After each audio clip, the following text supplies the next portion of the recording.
그러면 이금민 회원님께서 도시 내 인공숲 조성이 기온 및 이산화탄소 저감에 미치는 효과 분석에 대해서 15분간 발표해 주시고 5분간 질의응답을 갖는 순서대로 하겠습니다.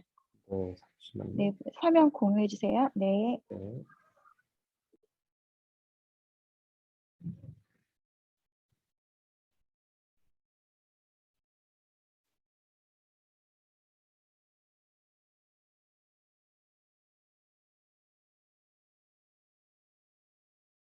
혹시 전체 화면으로 보이시나요? 그냥 PPT로 보이시나요? 네, PPT 보입니다. 전체 그냥 화면 지금, 눌러주시면 될 것 같아요. 네. 네, 잠시만요.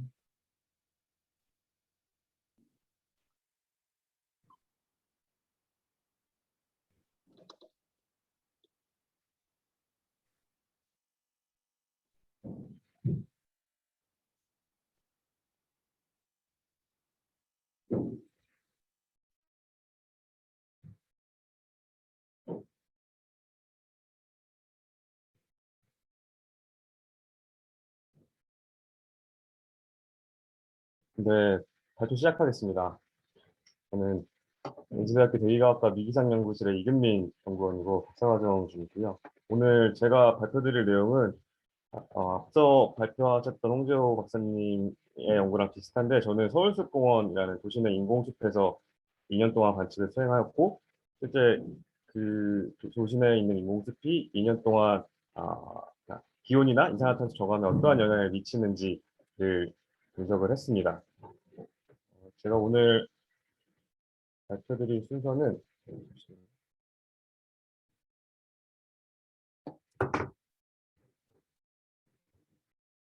온도 저감과 이산화탄소 저감이라는 두 가지 측면에서 분리해서 설명을 드리려고 하고요. 지금 발표드리는 내용은 일단 LCP의 지금 현재 프린트 상태여서 디스커션 중인 상태라 혹시 궁금하신 분들은 해당 논문에 와서 봐주시면 좋을 것 같습니다. 그리고 CO2 플럭스 파티셔닝 관련해서 방법론적인 논문을 하나 같이 출판을 한 상태여서 이 두 가지 논문의 내용이 섞여 있다고 보시면 되고요. 서울숲공원의 경우에는 2005년에 조성이 되었고 저희가 해당 관측지를 선정한 이유는 도시 내에서 인공적으로 조성된 숲이고 그리고 그 서울 내에서 세 번째로 큰 공원이기도 합니다. 그래서 인공적으로 조성된 도시 숲이 어떻게 작용하는지를 확인하고자 해당 지역에 에드공문산 시스템을 설치를 하였고요. 그리고 위의 그림 같은 경우가 이제 저희가 관측한 서울숲공원의 2002년 과거 사진이고 저희가 2013년부터 15년 동안 2년 동안 관측한 해당 기간의 사진을 같이 그려보았습니다. 보시면은 이 초록색으로 나타낸 지점에서 저희가 에드공문산 관측을 2년 동안 진행을 했고 이 노란색으로 표현한 곳은 성동 AWS인데 이 포인트를 나타낸 이유는 도시숲 조성 전후에 이제 미기후의 변화를 확인해 보기 위해서 서울숲공원에서 가장 가까운 성동 AWS 자료를 사용을 했습니다. 그뿐만이 아니라 이제 온도의 변화나 그런 것들을 확인하기 위해서 서울숲과 가까운 더 도심지인 서초, 송파, 강남 세 개 지점에 AWS를 사용하였고 그리고 김포 에어포트를 UHI를 분석할 때 기준되는 사이트로 사용하였습니다. 그리고 아까 앞서 발표하시다 끊겼던 내용 중에 음평 사이트가 있었는데 에너지 밸런스 관점에서 더, 더 발전돼 있는 도시인지와 그리고 서울공원 간의 차이를 분석하기 위해서 음평 사이트도 함께 분석을 하였습니다. 서울공원 같은 경우는 로컬 클라이밋 존상 타입 A에 속하고요. 그리고 기존에 골프장이었던 곳을 도시숲으로 재개발하였고 서울숲이라는 이름에 걸맞게 많은 양의 나무들이 식재가 되어 있습니다. 그리고 인간에 의해서 끊임없이 관리가 되어 있는 곳이라고 이해를 하시면 되고요. 저희는 이 도시숲 서울숲공원 커뮤니티 센터 옥상에서 2년 동안 관측을 수행을 했습니다. 일단 기후적인 클라이밋 컨디션에 대해서 간단히 설명을 드리면 해당 지역은 평년 기온이 약 12.5도에서 강수량은 1,450mm 정도 내리는 곳인데 관측 2013년부터 2014년 6월부터 2년 동안 진행하는 동안 기온의 경우에는 평년과 비슷하였지만 강수량의 경우 두 번째 해 2014-15년 때에 큰 가뭄으로 인해서 1000mm도 안 되는 강수량이 내렸었습니다. 그래서 앞으로 뒤에 설명드릴 때 이 첫 해와 두 번째 간의 비교를 많이 보여드릴 예정이고, 이 하향 단파 박스 보시면은 동아시아 지역의 장마 기간에 특징적인 영향이 특징인데, 7월 달 같은 경우에 장마 기간에 하향 단파가 감소하는 반면에 가뭄이 있었던 두 번째 같은 경우는 그런 패턴은 보이지 않고 있습니다. 도시숲에서의 이제 온도 저감 효과를 볼 때 도시에서의 에너지 밸런스를 먼저 파악을 해야 되는데요. 일반적으로 숲이 없는 도시 지역의 경우에는 들어오는 이제 순 에너지가 선열로 배분되는 경우가 대부분입니다. 하지만 도시 내에 숲이 조성되게 된다면 많은 양의 다용 에너지들이 이제 잠열로 배분되게 되고요. 이게 잠열로 배분되는 과정에서 그 쿨링 효과가 나타난다고 많이 알려져 있지만, 실제로 정량적으로 얼마나 잠열이 배분됐을 때 얼마나 온도가 저감되는지를 연구한 선행 연구들은 거의 없습니다. 그리고 저희가 분석할 때 사용한 개념이 UHI 인덱스라고, 아니, 인텐시티라고 해서 도심 내에 위치하고 있는 서울숲 공원이나 AVG는 세계 도시, 강남 도시 사이트 AWS의 평균 기온을 AVG라고 나타냈는데, 도시 내에 있는 사이트와 어떻게 보면 루랄로 대표할 수 있는 비공항 사이트 간의 차이를 통해서 이제 UHI 인텐시티를 살펴보았고요. 또 결과를 간단하게 빠르게 보여드리겠습니다.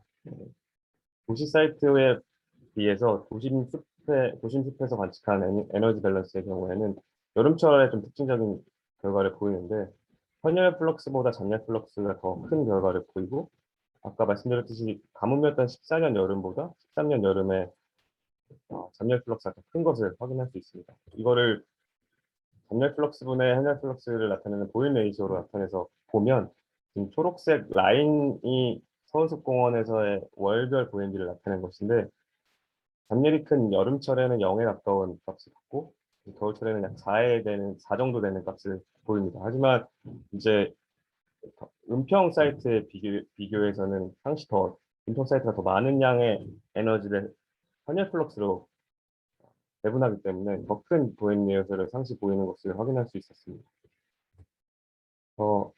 지금 보시는 그래프는 이제 서울숲 공원 조성 전후의 온도 패턴의 변화를 나타내는 것인데요.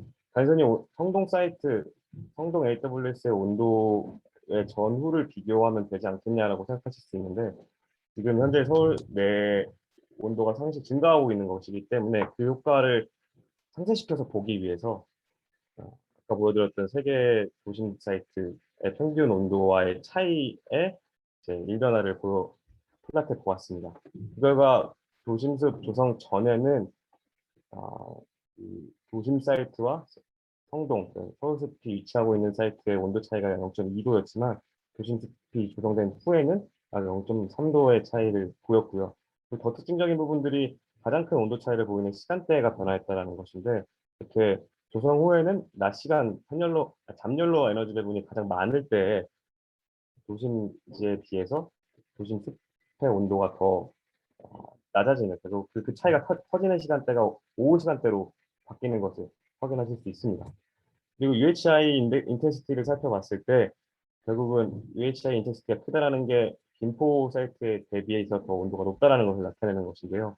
빨간색이 도심지를 나타내는 것이고, 초록색이 서울숲공원에서의 온도를 나타내는 것인데, 보시다시피 도심지에서의 UHI가 서울숲보다 더 높은 것을 확인하실 수 있고, 또 특징적인 것이 2013년, 14년 두 해간의 차이가 도심지의 경우에는 거의 나타나지 않지만 서울숲공원은 뚜렷하게 차이를 보입니다. 이게 아까 보여드렸듯이 낮 시간에 잠열로 배분되는 에너지가 2014년의 경우에는 가뭄이었기 때문에 더 적었고, 그로 인해서 UHI가 더 큰 것을 확인하실 수 있고요.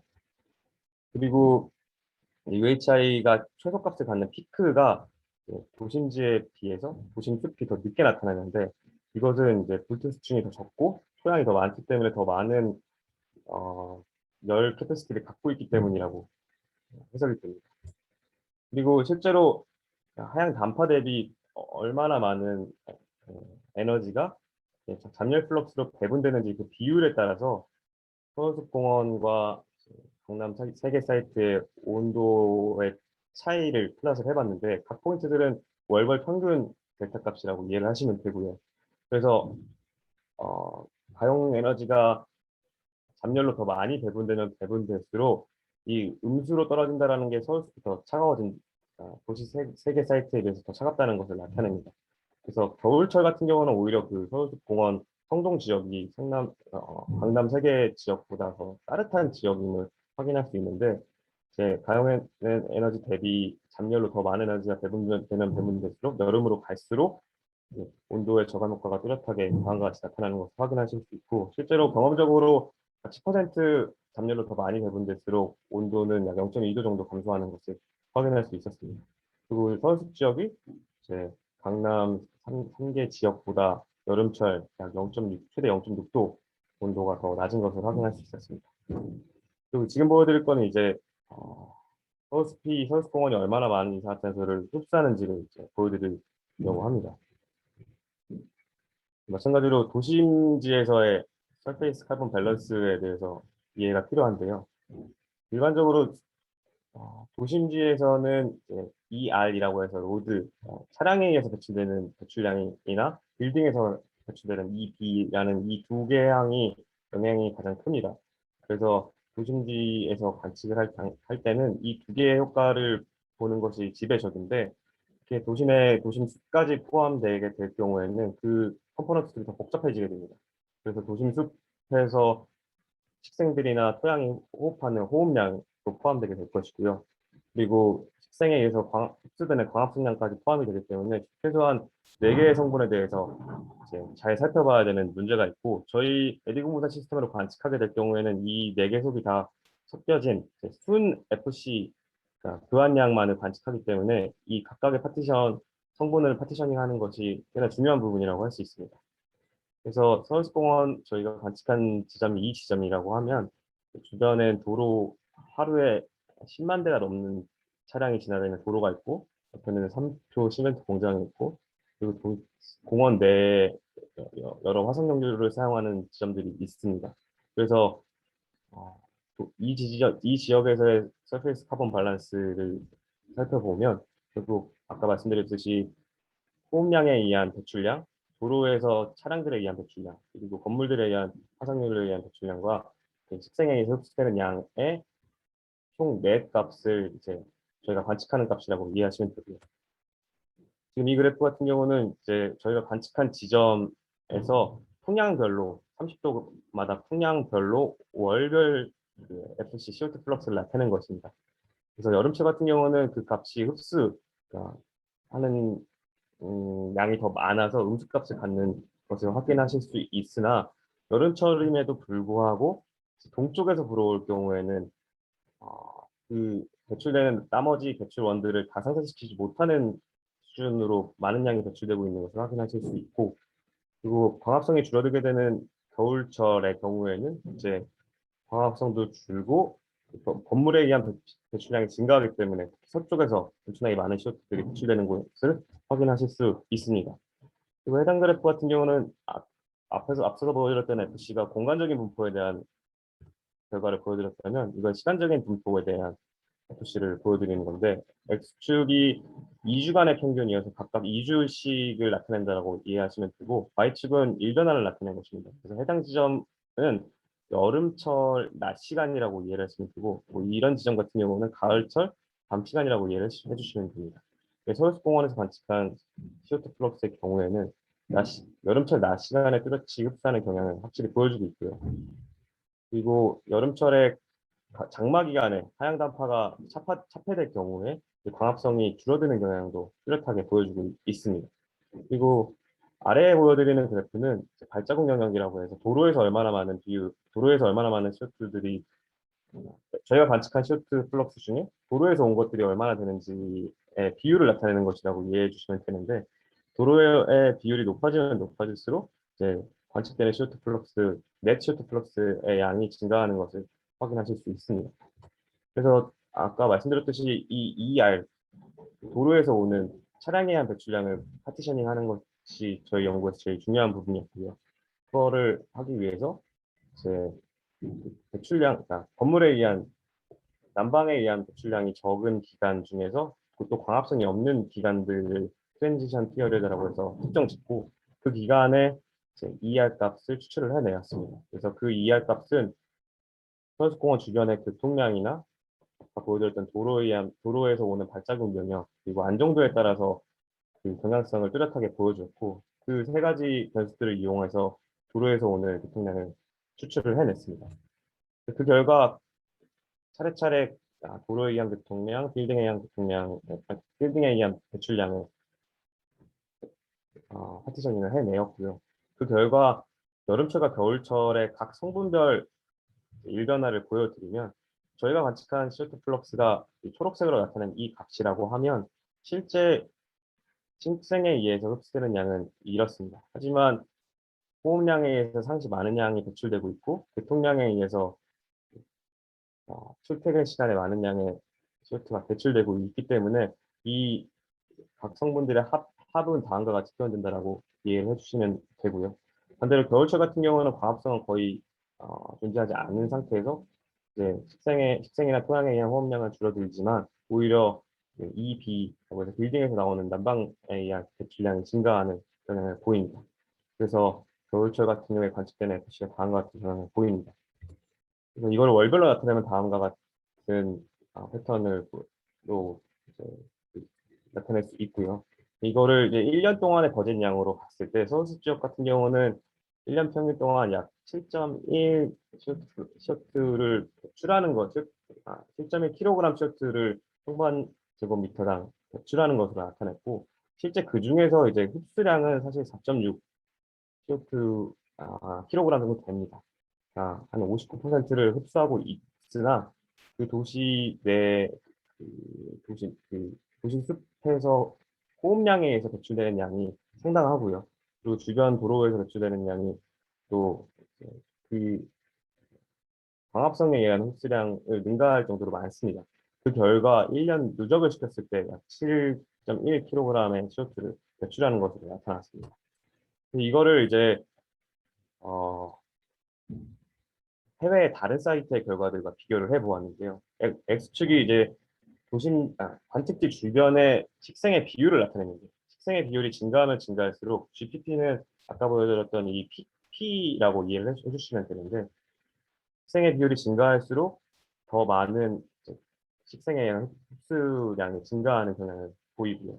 마찬가지로 이제 넷 CO2의 경우에도 FC의 경우에도 식생의 비율이 증가할수록 이제 배출하는 양이 감소하는 것으로 나타납니다. 아까 보여줬던 은평이 이쪽에 위치한다고 하면 서울숲은 이 정도에 위치하는 것으로 확인이 되었습니다. 결론입니다. 서울숲공원은 이제 주변 지역보다 온도가 낮은 것을 확인하였고 실제로 공원이 조성된 후에 이러한 더 쿨링 효과는 더 강화되는 것으로 확인이 되었고요. 그 영향으로는 도심 지역의 불투수층에 비해서 이제 식생이나 소일에 의해서 더 많은 증발산이 발생이 되고 그로 인한 쿨링 효과가 있는 것을 확인하였습니다. 그리고 아까 보여드렸듯이 잠열 에너지로 배분되는 양이 증가할수록 온도 저감 효과는 더 커지는 것을 확인할 수 있었고요. 서울숲 지역은 다른 이제 도심 3개 사이트에 비해서 여름철 0.6도까지 더 낮은 온도를 보이는 것을 확인할 수 있었습니다. 그리고 CO2 플럭스 교환량 같은 경우에는 이제 동아시아 지역의 여름철 몬순에 의한 영향을 많이 받고 실제 자연 생태계와 꽤나 비슷한 패턴을 보이는 것을 확인하였고요. 하지만 고령 시즌 여름철임에도 불구하고 하루 단위 이상에서는 배출하는 것으로 나타냈습니다. 그 말은 결국 다른 주변의 배출원들이 더 흡수한 양보다 많다라는 것을 확인할 수 있었고요. 그리고 아까 보셨듯이 도심지에 이제 도시공원, 도시숲을 조성하게 되면 얼마나 많은 식생을 식재할 것인가에 대해서만 사람들이 신경을 쓰기 마련이지만 실제로 호흡량에 의해서 배출되는 양이 상당한 것을 확인할 수 있습니다. 이는 도시숲을 조성할 때 가져온 토양에 유기카본들이 상당히